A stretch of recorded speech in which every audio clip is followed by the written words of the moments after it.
So we've just discovered that a total provider sector deficit is over £2 billion. Why is that, and what should we be doing about it?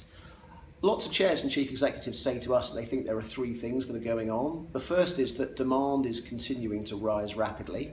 The second is we're in the middle of the longest and deepest financial squeeze in NHS history in terms of the amount of funding available to the NHS being considerably less than the historic average. And the third thing is that we've tried to close that gap by asking trusts to realise, and the Public Accounts Committee confirms this, a completely set of unachievable efficiency savings. So effectively we have now got a over £2 billion deficit. What should we be doing?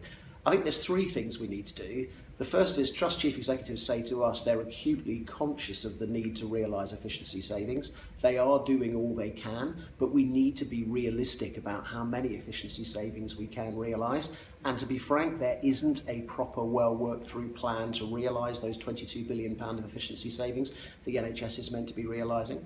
The second thing is I think we just need to realise that we are now going to have to make some tough and difficult decisions. So again, as people are doing their sustainability and transformation planning processes, we're hearing more and more of people who are asking questions like, does it make sense to have two A&Es just 14 miles apart, both of them relatively poorly staffed and with potentially some patient safety risks? Why don't we close one and have one that's really properly staffed? But I suppose underlying it all is the most basic and important question of all, which is, how much of our national wealth do we want to spend on health and social care?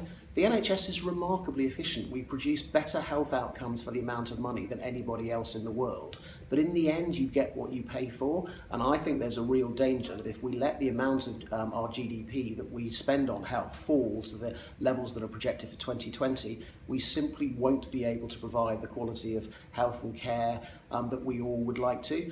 And I think for me, the most important point of all is we can't carry on passing that gap between the service that we want and the funding available onto the front line. We have to realise that if we do that, we're placing an intolerable burden on our staff, who are the lifeblood of the NHS. So we really have got, as a nation, some really important questions to answer about how much of our national wealth we are going to spend on health and care.